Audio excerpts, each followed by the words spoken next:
저기 다음 주에는 제가 별도 자료를 만들어 드릴 테니까요. 다음 주에는요. 오전에 한 4시간 하고 점심 먹고 한 2시간 정도 더 하면 전체 이론 정리 있죠.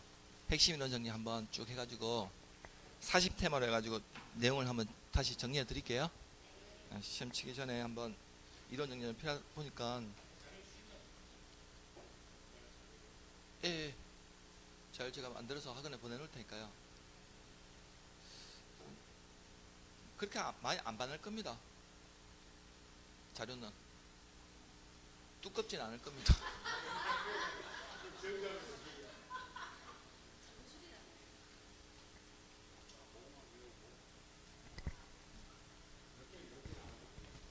핵심 테마들 이렇게 좀 담아놔가지고 이론을 같이 넣어놨으니까요. 그 내용들을 좀 잘 마지막까지 암기하시고 하시면 60년 정도 충분히 나올 내용이니까요. 보시니까 하시면 되고, 문제집은 또 집에 또 하나씩 다 사신 것도 있잖아요. 뭐 장판지나 이런 거니 어디 게 좋다들 해가지고 뭐 방문가 것도 사고 막 어디 것도 사고 했을 거 아닙니까? 뭐 아는데 왜? 뻔한데요 뭐. 어디 거 좋다더라 막 해가지고 막 이리저리 샀을 건데, 문제는 무조건 많이 푼다고 좋은 게 아니고요. 문제에서 나온 내용이 뭘 무서운 건지 아셔야지. 문제만 많이 무조건 푼다고 해서 이게 되는 게 아니고, 그게 어떤 내용에서 나온 건지를 잘 파악하셔야 됩니다. 그래서 다음 주에는 아마 한 빨리 진행해가지고 한 5시 전에 마칠 수 있도록.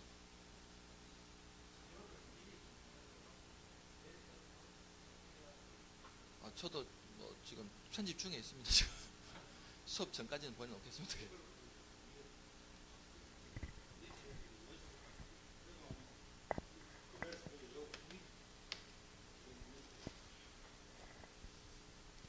다음 주가 마지막 수업이죠. 정규 수업으로는요. 그렇게 하고 그 다음 주에 특강 있지 않습니까? 특강은 14일인가 그렇대요. 특강 때는 그 백선 있죠. 문제 백선. 문제 우리 시험에 나올 만한 문제 백선 해가지고 쭉 해가지고 그 백선하고 아마 제가 다음 주에 드리는 이론 자료 있죠. 그것만 좀 정리하시더라도 충분히 60분 나오거든요. 막판에 이제 그거 가지고 빠져나가지 않도록 보면 될 겁니다. 네. 남은 한 2주 정도 기간 동안은요. 자, 27번 문제는, 자, 우리 주택법령상 지역주택조합이요. 자, 원래는 설립인가를 받은 후에는요, 원칙은 조합원을 신규로 가입하거나 조합원을 충원하는 게 원칙은 안 되거든요. 근데 예외적으로 신규 가입하게 할 수 있는 경우와 견해를 범위해서 예외적으로 충원하는 경우가 있거든요. 그 경우에 해당하지 않는 거 물어보겠습니까? 제가 요약집 144페이지 가시면요, 좀 앞쪽으로 가시면요,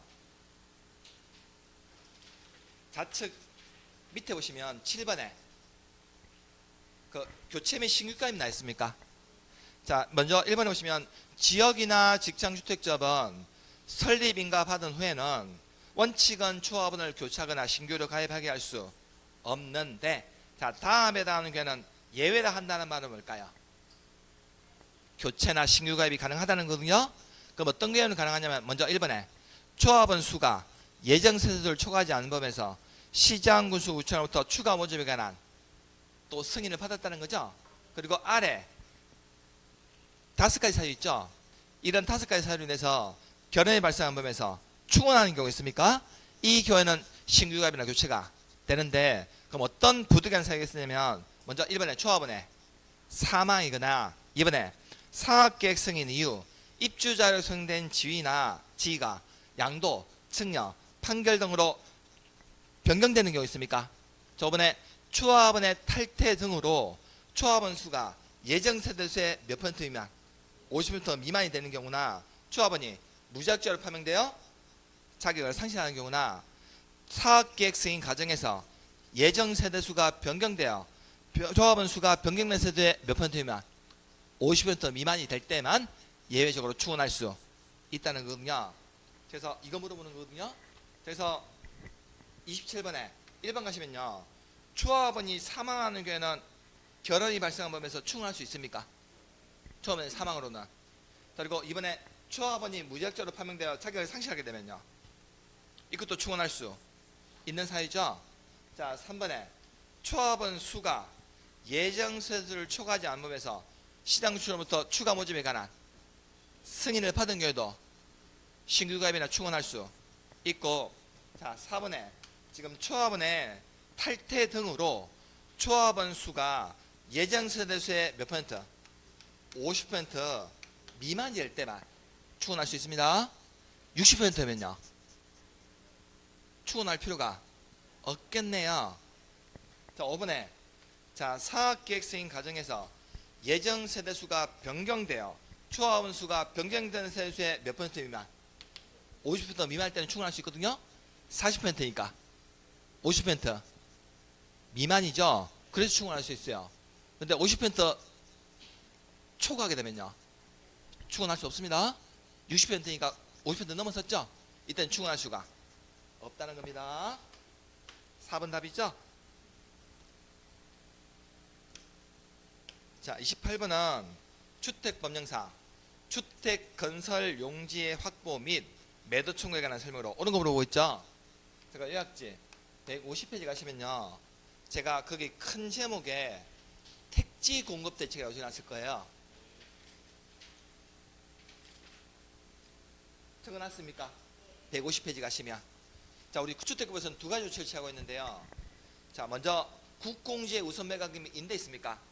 자 국가나 지자체는요 그가 소유하고 있는 국공지를 매각하거나 임대할 때 자 아래 목적으로 그 토지를 매수 임차를 원하는 자가 있으면 우선적으로 매각하거나 임대할 수 있는데 어떤 주택에 매각할 수 있냐면 자 국민주택 규모주택을 몇 퍼센트 이상 50% 이상 건설한 주택 건설하거나 주택조합 있죠. 이 건설한 주택에 대해서는 이 사업주택에 국가나 지자체가 국공지를 우선 매각하거나 임대할 수 있는데 앞으로 국가나 지자체는요 국공지를 매수하거나 임차한 자가 몇 년 이내 2년 이내 국민주택 규모의 주택 또는 조합주택을 건설하지 아니하거나 주택 건설하기 위한 대리운송사업을 시행하지 아니하면 환매하거나 임대계가 취소할 수도 있습니다. 자, 그리고 이번에 환지 방식에 의한 도시개발사업으로 조성된 택지 있죠. 자, 이걸 채비지라고 부르거든요. 채비지를 우선적으로 매각할 수 있다는 거거든요. 그래서 사업주체가 국민주택 용지로 사용해서 도시개발 사업 시행자에게 채비지 매각을 요구하게 되면 시행자는 채비지 총면적의 50% 넘으면서 사업주체에게 우선적으로 매각할 수 있는데 이때 3번에 양도하는 가격이 있죠. 도시개발 사업 시행자가 사업주체에게 채비지 양도하는 가격은 원칙은 어떤 가격? 감정가격을 하는데 다만 85 이하의 임대주택 건설하는 게는 채비지 양도 가격이 조성원가로 할 수 있다는 겁니다. 자, 그러면 4번에 그럼 도시개발 사업 시행자는요 채비지를 사업주체에게 매각할 때요 매각하는 방법은 어떤 방식? 경쟁 입찰을 해야 되는데 매각을 요구하는 사업주체가 딱 한 명일 때는요 수의계약으로 매각할 수 있다는 겁니다. 자 28번에 이거 물어보는 건데요. 자 1번에 지금 국민주택 규모의 주택 비율을 얼마 이상 50% 이상 하는 주택 건설을 위해서 국공지를 매수할 원한자에게 국가지자체는 우선적으로 매각할 수 있다는 거죠. 적어도 전용면적이 85제곱미터 이하인 국민주택이 50% 이상 건설한 자에게만 국공지 우선적으로 매각할 수 있습니다. 그러면 이번에 자 앞으로 초합주택 건설을 위해서 국공지를 임차를 원한 자가 있으면 국가나 지자체는 이들에게 우선적으로 임대할 수 있습니까? 주택조합에게요. 국가나 지자체가 우선적으로 임대할 수 있죠. 2번 답이네요. 자 그러면 3번에요. 국공지를 임차한 자가 자 임차일로부터 몇 년 이내 2년 이내에 국민주택 규모의 주택 건설하기 위한 대응사업을 시행하지 아니한 경우 국가나 지자체는 임대계약 취소할 수 있습니까? 적어도 2년 이내 사업 착수해야 됩니다. 그러면 4번에 사업주체가 국민주택 용지로 사용하기 위해서 도시개발 사업 시행자에게 채비지 매각을 요구하게 되면 그 양도하는 가격이 있죠. 양도하는 가격은 원칙은 어떤 가격? 감정가로 해야 되거든요. 자, 근데 예외적으로 85제곱미터 이하의 임대주택 건설하는 게는 조성 원가로 할 수 있는 겁니다. 임대주택은 말이 없잖아요. 어떤 가격일까요? 감정가입니다. 자, 5번에 자, 우리 리모델링 주택자분요, 앞으로 시장 군수 정량에게 설립 인가를 받으려면 자, 인가 신청할 때 결의서 첨부해야 됩니까? 리모델링 주택자분요, 설립 인가 받으려면 결의서 첨부해야 되죠. 그러면 결의서 첨부할 때 단지 전체를 다 리모델링 할 때는 단지 전체에 있는 구분 소유자 3분의 4의 결의와 각 동의 구분 소유자 가반수기를 각각 받아야 되고요. 한 개 동만 리분할 때도 그 동의 구분 소유자 3분의 4의 결의 받아야 되죠. 그럼 결의에 동의한 사람은 조합원이 되지만 결의에 찬성하지 아니한 자에 대해서는 매도 청구할 수 있다고 했죠. 매도 청구할 수 있습니다. 자, 29번은요. 자, 우리 주택법상 자, 사업 주체는요.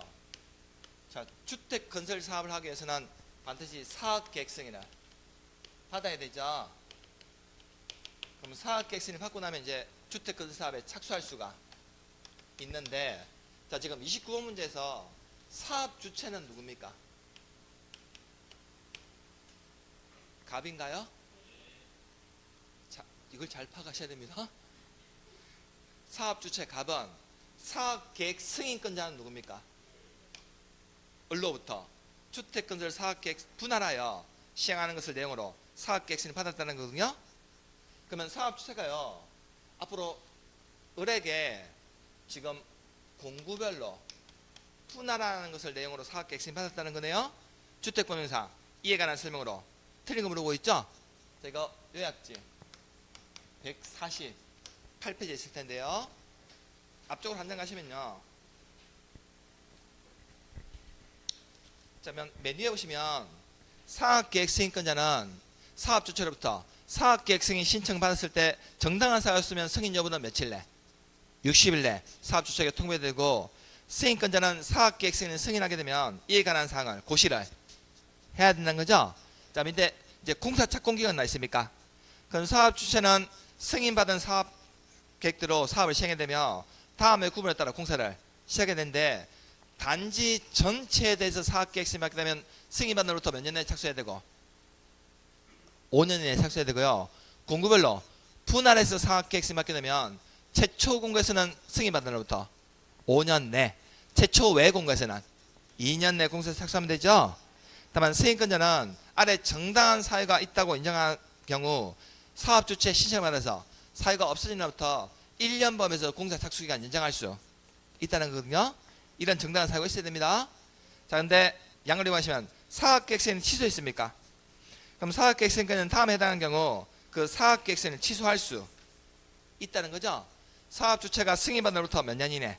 5년 이내 공사를 시작하지 아니하거나 사업주체가 경공매 등으로 대지소유권을 상실하거나 사업주체의 부도파산으로 공사 완료가 불가능한 경우도 사업계획서를 취소할 수 있는데, 다만 양갈로 2번 박스 2번 3번 가시면요, 만약에 사업주체가 이 두 가지 사유로 인해서 이미 주택 도시계획보다는 주택 분양 보증을 받은 사업에 대해서는 승인을 취소할 수가 없고요. 최초의 공고에서도 2년 내에 착수를 안 하면요, 이때는 승인을 취소할 수는 없다는 겁니다. 자, 그러면 29번에 이거 물어보는 건데, 지금 사업계획 승인권자는요, 사업계획 승인을 하게 되면 이에 관한 사항을 고시를 해야 됩니까? 맞나요? 자, 그러면 이번에 지금 사업주체 갑이요, 지금 공구별로 분할해서 사업계획 승인 받았는데, 지금 최초 공구 외공고 있죠. 아까 최초 외공고에서는 승인 받은 날부터 몇 년 내에 착수해야 되죠? 2년 내에 착수해야 되거든요. 해당 주택단지에 대한 최초 착공시설부터 2년 내에 공사 시작해야 되는 거 맞습니까? 최초 외공고에서는 승인 받는 날부터 5년 내에 착수해야지만 최초 외공고에서는 해당 주택단지에 대한 최초 착공시기로부터 2년 내에 착수해야 됩니다. 2번 맞습니까? 그러면 사업주체 갑이 소송 진행으로 인하여 공사 착수가 지연되어 연장 신청을 한 경우 사업계획 승인권자 을은요, 그 분쟁이 종료된 날로부터 착수기간 몇 년 범위에서 1년 범위에서만 연장할 수 있는 겁니다. 연장기간 1년밖에 안 돼요. 그러면 4번은 지금 주택 분양 보증을 받았어요? 받지 않았어요?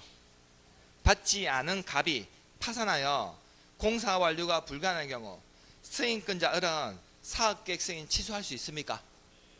맞나요?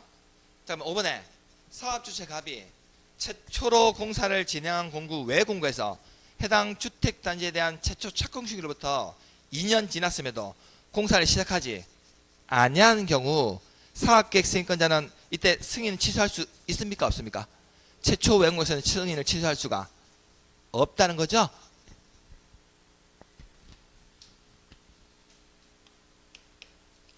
자, 30번 문제는 주택법상 주택 상한사채, 자, 납입금이 사용될 수 있는 용도로 명시된 것을 모두 그라는 거죠. 자, 우리 주택 상한사채 주요 내용은 요약지 167페이지부터 168페이지까지 나와 있지만, 자, 우리 주택 상한사채 이거 발행은 누가 하는 겁니까? 주택 상한사채 발행은요, LH공사고요. 등록사업자만이 발행할 수 있어요. 주택 상한사채는요, 주택조합은요 절대 발행할 수가 없는 채권입니다. 다만 이들은 주택 상한채 발행 계획을 수행하면 누구로부터 승인받아야 됩니까? 국정으로부터 승인은 받지만 발행은 오직 LH하고 등록사업자만이 발행할 수 있거든요. 그럼 나중에 주택 상한사채 이거 발행하게 되면 이거 납입금을 주로 어떤 용도로 쓰냐면, 자, 우리 박스에 기억 보시면 주택 건설자재 있습니까? 구입비용이나 택지 구입비용 있죠? 구입이나 조성비용으로 주로 사용하는 거지. 자, 주택 상한사채 납입금은요, 주택조합은 발행할 수가 있어요? 없어요? 발행할 수 없다 보니까 주택조합의 운영비 있죠? 이거 충당하는 정도 쓸 수가 없고, 리얼에 지금 주택 상한사채는요, 자, 앞으로 주택조합에 가입했던 사람이 청약 처리할 수 있을까요? 가입했다가 나 탈퇴할래요, 청약 처리할래요 라고 탈퇴할 수 있거든요. 그러면 가입비를 반환해 줘야 돼요. 이거 용도로 사용할 수가 없습니다. 주택조합 발행 못한다고, 주택 상한사채는요. 그래서 주택 상한사채 발행자 잘 기억하셔야 돼요. LH하고 등록사업자를 발행할 수 있다 보니까 주택조합의 운영비나 주택조합 가입 청약 철회자의 가입비 반환에 있죠, 이런 용도로는 사용할 수가 없는 겁니다. 절대. 주택 상한사채 이것만 알면 쉬운데 누가 발행할 수 있는지, LH하고 등록사업자가 발행할 수 있거든요. 주택조합은 절대 발행 못합니다.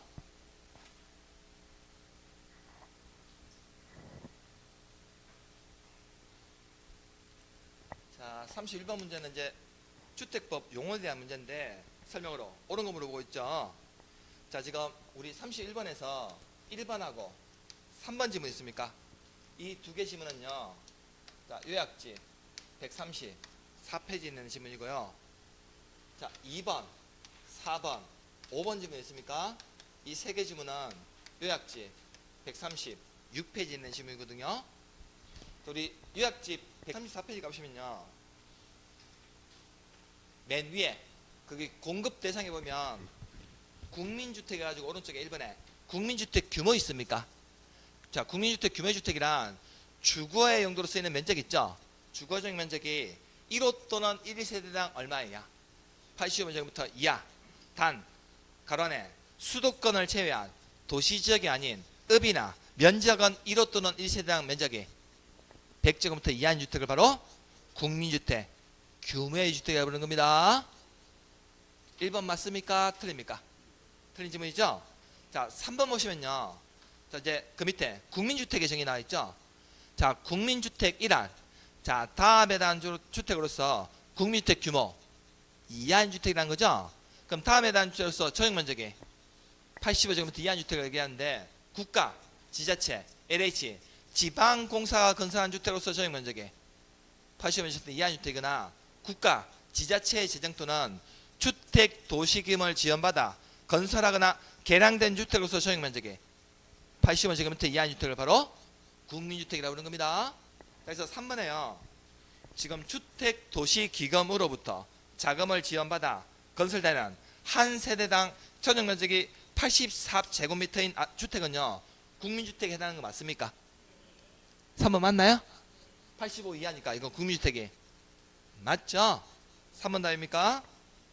자, 2번 질문은 책 하나 넘기시면요 136페이지에 6번에 가시면 부대, 복리, 간선시설 있습니까? 그거 물어보는 거거든요. 자, 먼저 첫 번째 박스 가시면 주차장, 관리사무소, 담장 및 주택단지 안에 도로나 건축설비 있습니까? 자, 이런 것들을 뭐라 부른다? 부대시설이라고 부른다는 거죠. 자, 그러면 2번에 동그라미 2번에요. 우리 주차장이나 관리사무소는 복리시설입니까? 아니면 부대시설입니까? 이건 부대시설이라고 불러야 됩니다. 자, 그리고 4번에 방범설비 있습니까? 자, 그건 어디 있냐면요 방금 봤던 부대시설 오른쪽에 3번에 동그라미 4번 있죠. 흰색 부분 동그라미 3번에 4번 보시면 소방시설, 냉난방공시설, 방범시설비 있습니까? 이런 건 뭐라 불러야 돼요? 이것도 부대시설이라고 불러야 됩니다. 자, 5번 지문 어디 있냐면요 밑에 복리시설 있죠. 복리시설 하면 어린이 놀이터나 근린생활시설, 유치원, 주민등록시설, 경로 같은 이런 시설 얘기하는데 자, 2번에 동그라미 4번 가시면 지식산업센터나 사회복지관, 공동작업장, 주민공동시설 있습니까? 자, 이런 건 뭐라 부른다? 복리시설이라고 부르는 겁니다. 어딘지 찾으셨습니까? 또 못 찾으실까봐 그 박스 그 4번에 있는 여기입니다. 지금 5번 지문이요.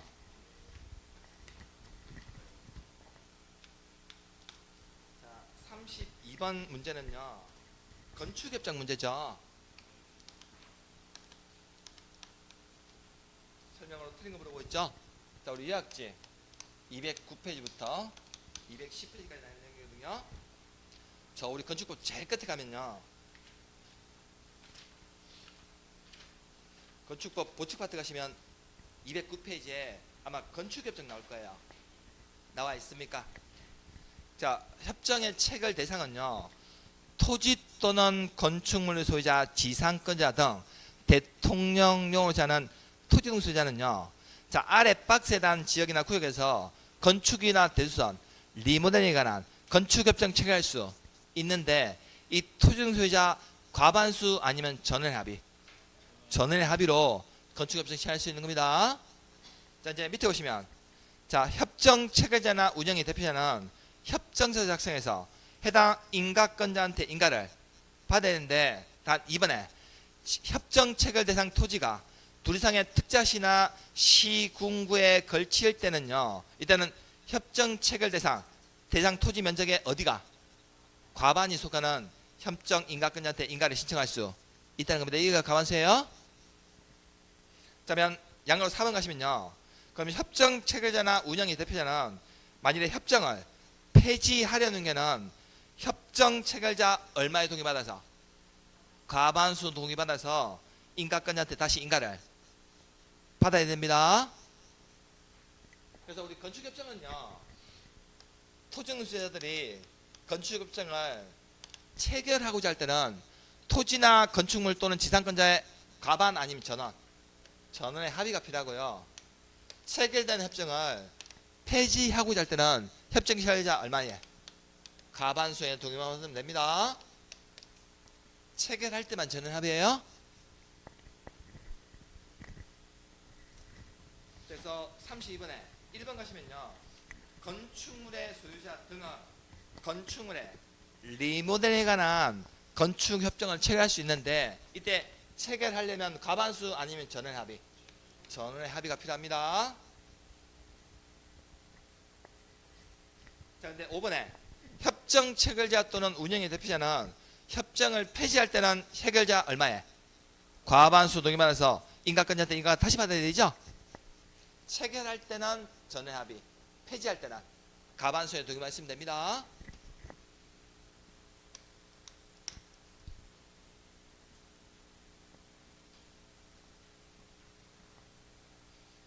자, 33번 문제는요. 자, 건축 법령상 지금 용적률을 지금 산정함에 있어서 지금 연면적에서 자, 제외되는 면적이 4개 면적이 있거든요. 이 면적이 아닌 거 물어보고 있죠. 자, 요약집요. 203페이지로 한번 가보실래요?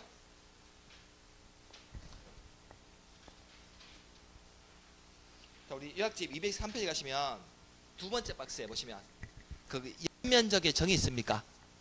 자, 연면적이라면 건축물의 각 층의 바닥 면적 합계를 말하는데 다만 용적률 산정할 때 4가지 면적은 연면적에서 제외되는 면적이라는 거죠. 그래서 먼저 1번에 지하층의 면적이 있습니까? 자, 그리고 2번에 지상층의 주차장이 있습니까? 부속 용도인 경우만 해당되는 거고요.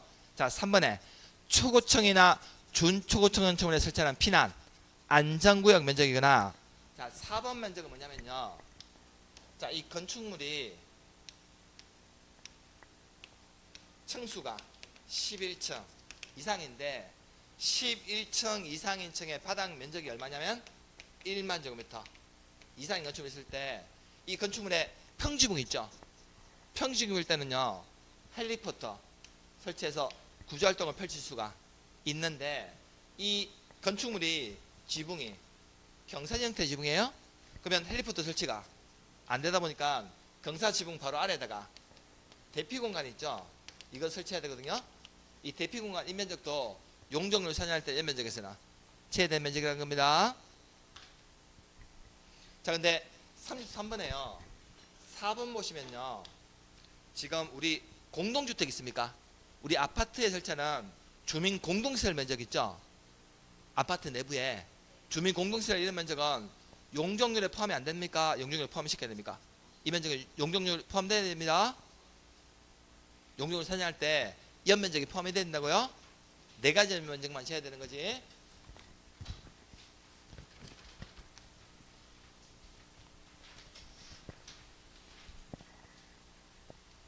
자, 34번은 그동안 냈던 건축선 있죠. 설명으로 틀린 거 물어보는데요. 자, 우리 요약지 195부터 196페이지까지 나와 있는 내용이거든요. 자, 우리 195페이지 가시면 아마 건축선 나와 있을 거예요.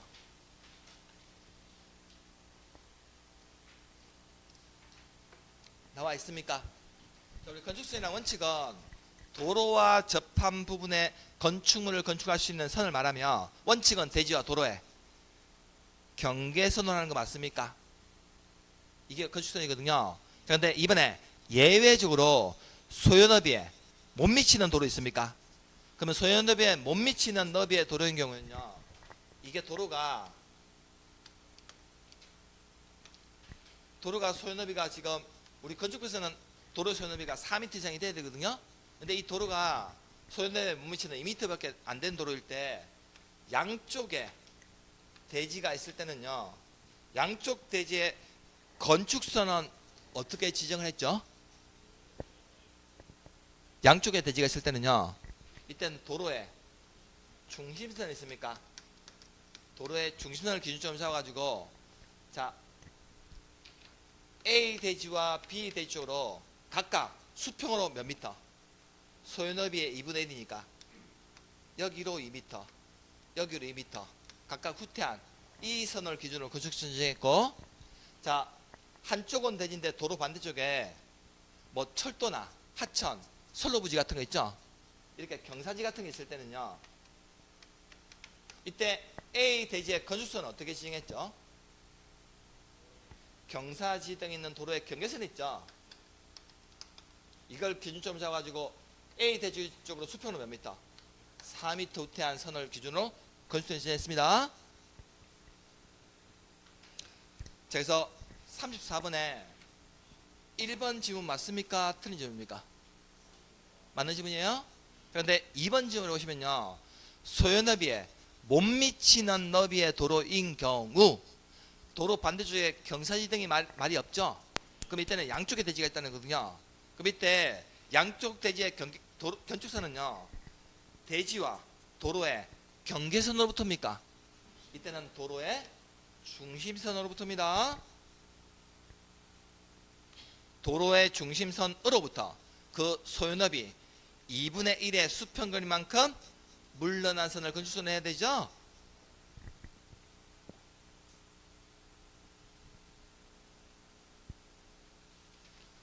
자, 이제 3번 질문 어디 있냐면요, 요약집 196페이지에 가보시면 박스 밑에 3번에 지정 건축선이라는 표현이 있습니까? 찾았습니까? 자, 특자시장, 특자도지사, 시장, 군수, 구청장은 시가지 안에서 건물의 위치나 환경을 정비하기 위해서 필요하다고 인정하면 도시지역에서 4m 이하 범위에서 이 건축선을 따로 지정할 수 있다는 거죠. 자, 이걸 바로 지정 건축선이라고 부릅니다. 맞습니까? 틀립니까? 맞는 질문이죠? 자, 그러면 그 밑에 건축선에 따른 거축지라는 표현이 나와 있거든요. 자, 건축물과 담장은 건축선의 수익면을 넘어서는 절대 아니 되는데, 단 지표 아래 부분은 그러하지 아니하다는 말은 지표 아래 부분은 건축선 수익면 넘어도 된다는 표현이거든요. 자, 그리고 도로면으로부터 높이 4.5m 이하에 있는 출입구나 창문, 그 밖에 유사한 구조물은요, 열고 닫을 때 건축선의 수익면을 넘지 아니하는 구조로 해야 됩니다. 4번 5번 맞습니까? 틀린 점입니까? 다 맞는 질문이죠? 아마 35번이 좀 어려웠을 것 같은데요. 맞습니까? 쉽게 맞췄습니까?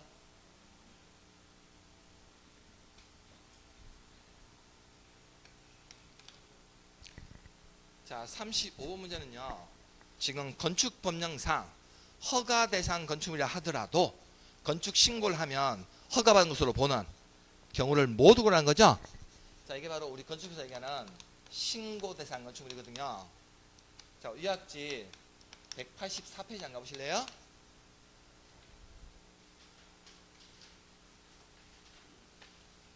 가시면 거기 건축 신고 대상이 있습니까? 맨 위에. 자, 허가 대상 건축을 하더라도, 자, 다음에 해당하는 경우에는 미리 특자시장, 특자도지사, 시장, 군수, 구청에게 신고하면 허가받는 것으로 본다는 거죠. 그래서 박스 1번 가시면 바닥 면적 합의 85 제곱미터 이내 증계 제축하는 건축이 있습니까? 그리고 2번하고 3번 가시면요, 지금 연면적이 200제곱미터 미만이고입니다. 3층 미만인 건축물 있죠? 미만인 건축물을 건축하는 행위가요, 어느 지역에서 관리나 농림, 자연환경부지에서 건축하는 거나 연면적이 200제곱미터 미만이고 3층 미만인 건축물의 대수는 있습니까? 이것도 허가받는다, 신고하면 된다. 신고하면 된다는 거죠. 그리고 거기 4번 가시면요, 우리 건축물의 주요 구조부 있죠. 주요 구조부가 뭐였죠? 바지 보내주기. 이거 주요 구조부를요, 해체를 합니까? 해체하지 않습니까? 주요 구조가 해체가 없는 대통령령으로 정한 수선 있죠. 이거는요, 일반 수선이거든요. 대수선이 아니에요. 증설 해체하지 않고 그냥 수선만 한다고. 증설 해체를 수선하지 않는 단순한 수선 있죠. 이건 신고사항이거든요. 그래서 밑에 보시면 동그라미 1번부터 4번 가시면요, 내력벽을 증설 해체해요, 아니면 수선만 해요? 수선만 하는데 내력벽의 벽면적은 얼마 이상? 30제곱미터 이상 수선만 한다는 거죠. 그리고 2번에 기둥이나 보, 지붕틀을 증설 해체하지 않고 단순하게 수선만 하는데 몇 개 이상을? 3개 이상을 단순하게 수선만 한다는 거죠. 증설 해체하지 않고. 그리고 방화벽, 방화구역을 위한 바닥이나 벽을 증설 해체하지 않고 단순하게 수선만 하거나, 다가구, 주계단이나 피난계단, 특별 피난계단을 수선하는 거 있습니까? 그러면 지금 1번부터 4번까지 보니까요, 공통적으로 증설 해체를 해요, 안 해요? 증설 해체가 하지 않고 단순하게 수선만 하는 게 있죠. 이거는 허가받는 수순이 아니라 신고하는 수준입니다. 만약에 정설 해체를 하게 되면 이거 대수년에서 허가받아야 돼요. 근데 정설 해체를 수반하지 않는 단순한 수선하는 거 있죠. 이것은 신고한 수준입니다. 자, 그리고 5번에 그 밖에 소규모 건축으로서 대통령 영어로 정하는 건축물의 건축인데, 자 5에 1번 가시면요, 소규모 건축으로서 자 연면적 합이 얼마 100제곱미터 이하인 건축물을 건축하거나요. 자, 그리고 소규모 건축으로서 높이를 몇 미터 3미터 이하 범위에서 증축한다는 거죠.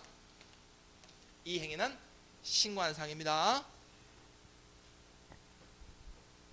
이거 물어보는 거있거든요. 자, 그러면 지금 기억해요. 지금 연면적이 얼마고? 연면적이 150제곱미터이고 몇 층? 2층인 건축물을 대수선할 때는요, 허가 받을까요? 신고만 될까요? 좀 전에 우리가 연면적이 200제곱미터 미만이고 3층 미만인 대수는 신고하면 된다고 했죠? 이거 신고사항이네요. 그리고 미연에 볼을 몇 개 이상? 볼을 3개 이상 수선만 하는 것은 신고하는 사항 맞습니까? 그럼 5개 수선하니까 신고하면 되겠네요. 자, D것의 내력벽의 벽면적을 30제곱미터 이상 수선만 해요. 허가받는다, 신고만 된다? 신고하면 되겠네요. 50제곱미터 수선했으니까 30제곱미터 이상 수선만 하니까 신고하면 된다는 거죠. 정설 해체 안 하니까. 자, 그리고 리얼에 소규모 건축물로서 연면적 합이 얼마? 100제곱미터 이하일 때 건축할 때만 신고사. 그럼 100제곱미터 넘어가면요, 허가받아입니다. 리얼은 신고하는 사항이 아니에요. 자, 소규모 건축물로서 높이가 몇 미터? 3미터 이하 건축할 때만 신고사. 그럼 5미터 건축하게 되면 허가받아야 되겠네요. 이해됐습니까? 그래서 기억, 니은, 디귿만 신고사항이죠. 자, 36번은요 건축법령상 특자시장, 특자도지사, 시장군수구청에게 신고하고 축조해야 되는 공작물이 있었죠. 해당하는 걸로 보이네요. 제가 요약지 173페이지부터 174페이지까지 나와 있는 건데, 우리 건축법상 신고하고 축조해야 되는 공작물은요, 숫자로 보면 2, 4, 5, 6, 8, 30입니까? 그래서 2부터 8까지는 공작물의 높이 얘기하는 거거든요. 그래서 높이가 2m를 넘는 이란 말은 초과하는 어떤 공작물, 옹벽이나 담장 2m 초과할 때는 축조할 때 신고해야 되죠. 자, 그리고 4m를 넘는 어떤 공작물, 광고탑이나 광고탑, 그 다음에 기념탑 있습니까? 장식탑이나 첨탑 같은 거 있죠. 이거 4m 초과할 때는 축조할 때 신고해야 되고, 자 5m를 넘는 뭐였죠? 태양에너지 발전 설비. 자 6m를 넘는 굴뚝 있습니까? 아니면 통신종이나 골프 연습장, 철탑 같은 거 있죠. 6m 초과할 때 신고해야 되고요. 자 8m는 두 가지 있습니까? 8m를 넘는 뭐였죠? 고가수조, 그리고 8m 이하의 기계식 철거 조립식 주차장 있습니까? 이거 이해할 때는 축조할 때 신고해야 되고요. 그 다음에 바닥 면적이 30제곱미터를 넘는 뭐였죠? 지하 대표 있습니까? 이 공작물들은 축조할 때 신고하고 해야 되죠. 자, 그래서 지금 1번에요. 아까 굴뚝은 높이가 몇 미터? 6m 초과할 때만 신고하거든요. 5m니까 신고를 안 해야 될 거고, 장식탑은요 4m 초과할 때 신고합니다. 첨탑도 마찬가지예요. 장식탑, 첨탑은 4m 초과할 때만 신고하는 겁니다. 근데 지금 옹벽의 높이가 3m니까 2m 넘었습니까? 이거 축조할 때는요 신고하고 해야 되겠네요. 그래서 4번 답이란 거죠. 그리고 지하 대표는 바닥 면적이 30제곱미터 넘을 때만 신고해요. 25제곱미터 축조할 때는요 신고를 안 해도 되겠네요.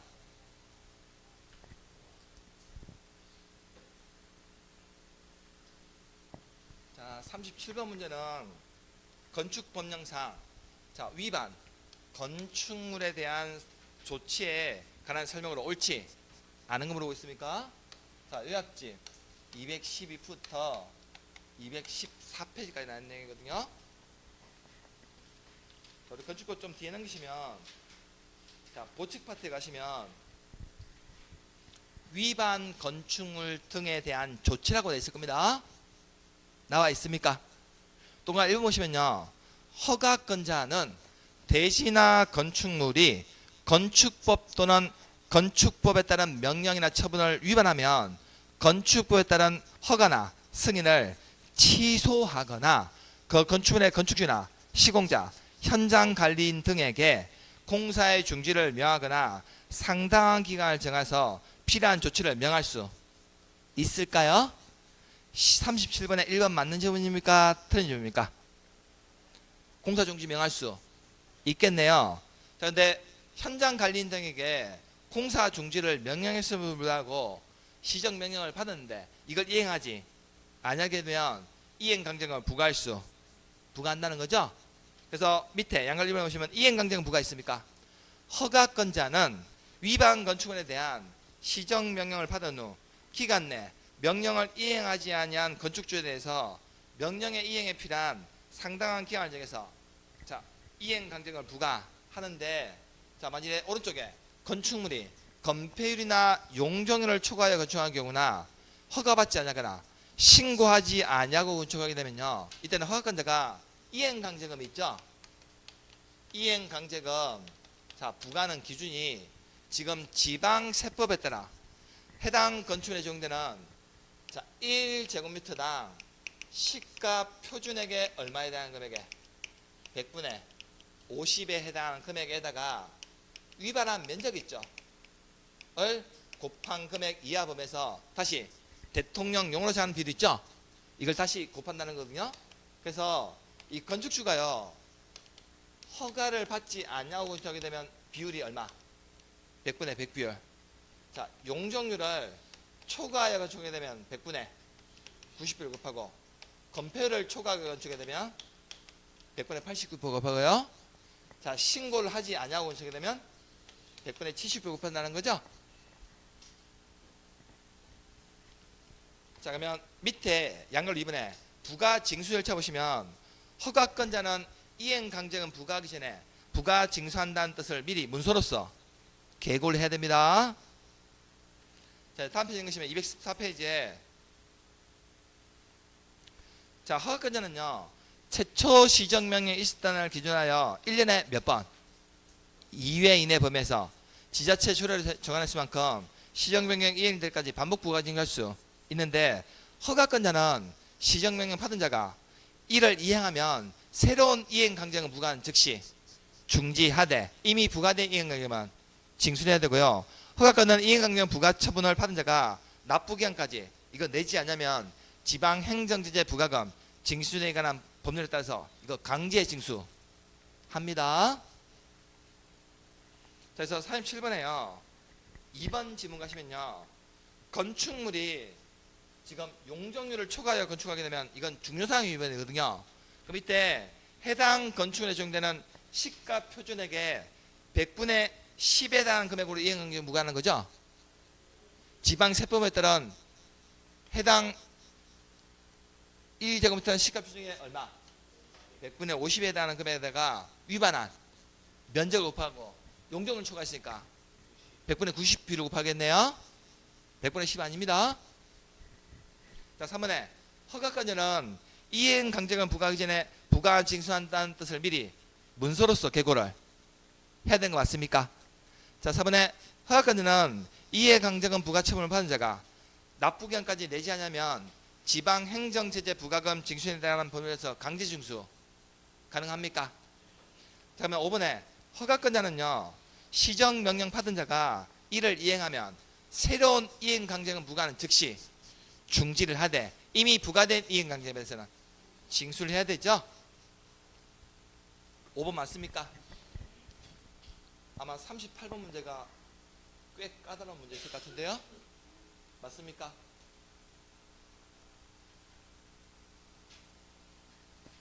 뭐 될 대로 되라 이겁니까? 에라 모르겠다. 자, 38번 문제는요. 건축법상 건축물의 대수선이 있죠. 지금 해당하지 않는 거 보고 있네요. 단 증축, 개축 또는 재축에 해당하지 않음을 전제한다는 겁니다. 자, 우리 요약지 174페이지부터 175페이지 가시면요. 자, 우리 건축법 용어정에 나오는 대수선 보시면요. 174페이지 하단 보시면요.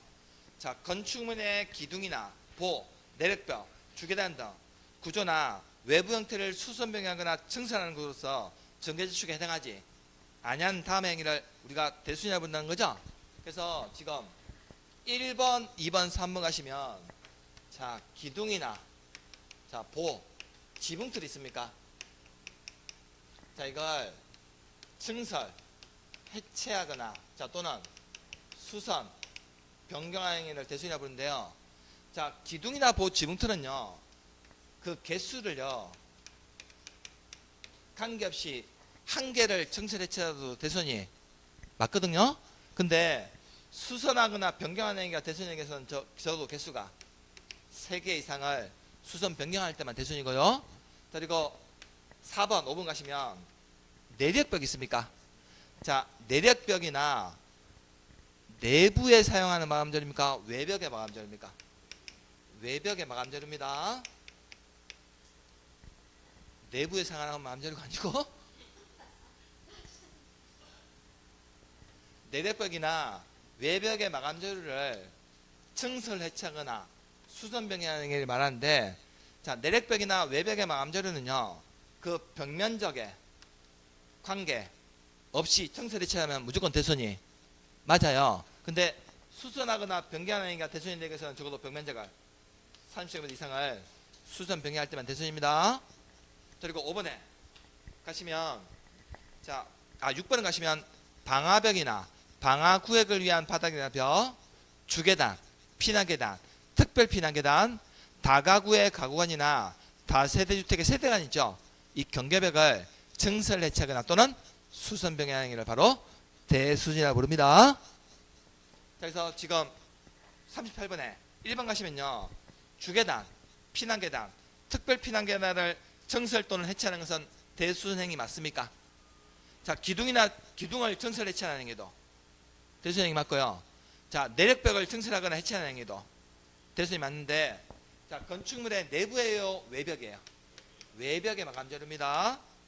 내부에 사용하는 마감재료 아니에요? 외벽에 사용하는 마감재료를 증설 해체하는 것을 대수진이라고 부르는 거지 내부의 마감재료를 증설 해체하는 것은 대수진 아닙니다. 자, 여러분의 다가구나 다세대주택의 세대간 경계벽 있죠?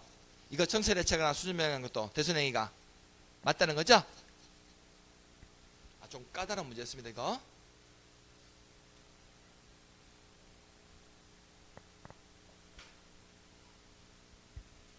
자, 39번은요. 자, 농지, 전용 등에 관한 설명으로 옳은 거 보고 있죠.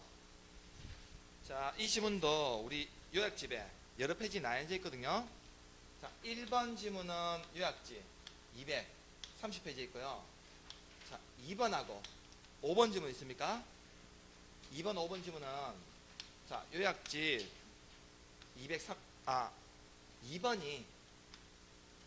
2번이 그 230페이지에 있고요. 1번하고 5번 있습니까? 1번하고 5번이요.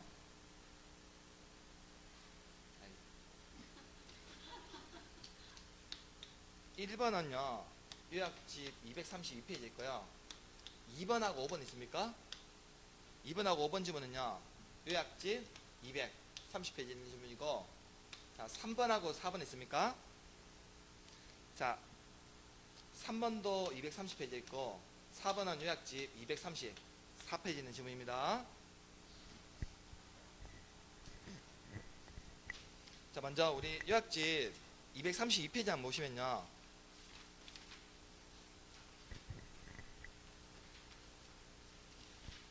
맨 위에 이제 농지의 타용도 일시사용 허가 나 있습니까? 자, 농지를 자, 아래에 대한 용도로 일시 사용하려는 자는 일정 기간 사용한 후 농지로 복구한다는 것을 조건으로 시장, 군수, 구청장에게 허가를 바꿔야 되거든요. 일시 사용할 때는요. 그러면 어떤 목적으로 일시 사용하냐면 박스에 자, 일시 사용 허가 대상에서 2번 가시면 주 목적 사업을 위해서 현장 사무소나 부대 시설을 설치하거나 물건을 적치, 매설하는 경우 일시 사용할 때는요. 이 할인자는 시장군수에게 뭐 받아야 돼요? 허가를 바꿔야 되죠? 찾으셨습니까? 그래서 1번 질문을 보시면 주목적 사업을 위해서 현장 사무소나 부대시설 그 밖에 이에 준하는 시설을 설치하거나 물건을 적치 매설하는 용도로 일시 사용한 자는 일정 기간 사용한 후 농지로 복구한다는 것을 조건으로 시장군수에게 신고하면 됩니까? 허가받아야 됩니까? 허가받아야 됩니다. 신고하는 게 아닙니다. 자, 지금 2번, 3번, 5번은 다 지금 230페이지에 나와 있는 질문인데요. 앞쪽에 230페이지 가시면 맨 위에 양갈로 3번에 농지 전용허가 등의 취소 나와 있습니까? 농림부 장관, 시장, 군수, 구청장은 농지 전용허가 또는 타 용도 일시사용 허가받은 자가 자, 아래에 해당하면 자, 공사의 중지, 초업의 정지 등을 조치를 명할 수 있는데 다만 다음 박스의 7번에 해당하면 그 전용 허가를 취소할 수 있다 하야 한다. 이 경우에는 허가를 취소해야 된다는 거죠. 그래서 전용 허가 받은 자가 관계 공사의 중지 등 조치 명령도 위반했어요. 그래서 농지 전용 허가 받은 자가 허가 받고 나서 전용 허가 받은 다른 사항으로 전용하게 되면요. 시장, 군수시장이 자, 공사 중지를 명할 수 있거든요. 근데 공사 중지를 명했음에도 불구하고 이것도 위반했어요. 이때는 전용허가를 취소할 수 있다 하야 한다. 이때는 반드시 전용허가를 취소하여야 한다는 겁니다. 2번 뭐가 틀린지 아시겠습니까? 그래서 이번에 농지 전용허가 받은 자가 초업의 정지를 명했음에도 불구하고 이거 위반하게 되면요. 이때는 전용허가를 취소할 수 있다 하야 한다. 이때는 하야 한다는 겁니다. 자, 3번 질문은 어디 있냐면요. 양갈로 2번에 농지 전용 신고 대상 보시면요. 자, 농기를 아래에 해당한 시설 부지로 전용하려는 자는 시장, 군수, 구청에게 허가받는다, 신고하면 된다. 신고하면 된다는 거죠. 그래서 박스 1번 가시면 농업인주택이나 어업인주택 있습니까? 농축산업용 시설이나 농수산물 유통가공시설 부지로 전용하려는 자는 시장, 군수청에게 허가받아요, 신고하면 돼요. 신고하면 되겠네요. 그래서 3번에 농지를 농업인 주택 부지로 전용하려는 자는 시장, 군수청에게 뭐만 하면 돼요? 신고하면 되겠네요. 3번 맞습니까? 틀립니까? 3번이 옳은 지문이죠?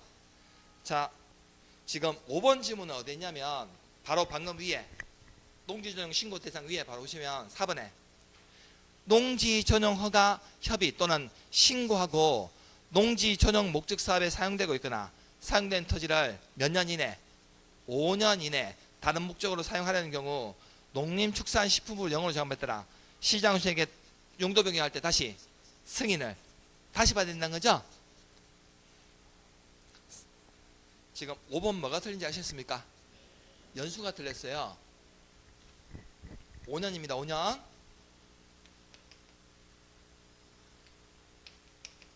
자, 이제 지금 4번 질문은요. 어디 있냐면 234페이지 가시면 농지 보존 부담금의 가산금 나올 거거든요.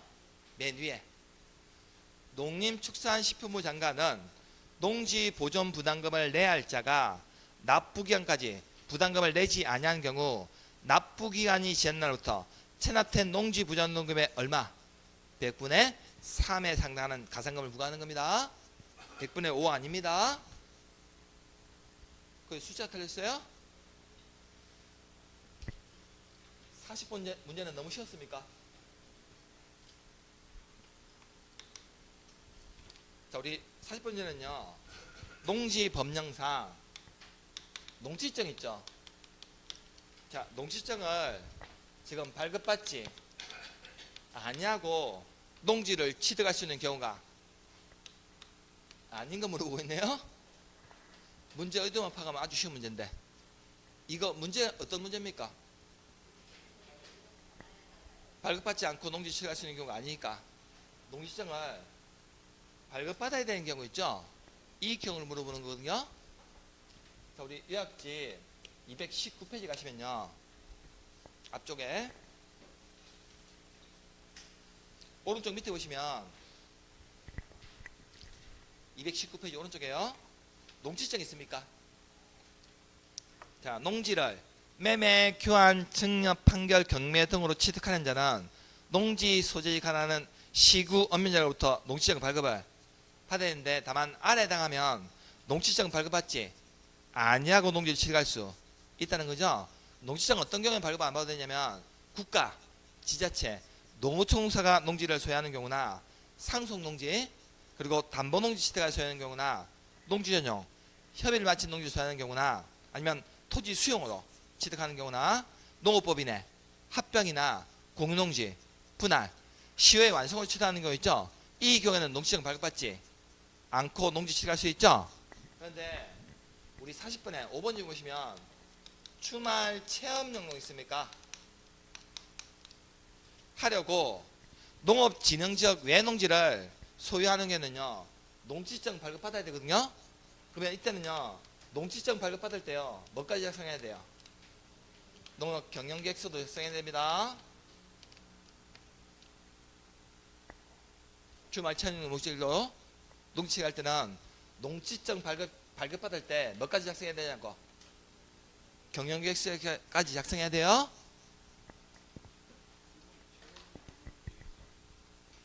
그러니까 줄여서 영농계획서라고요. 그러니까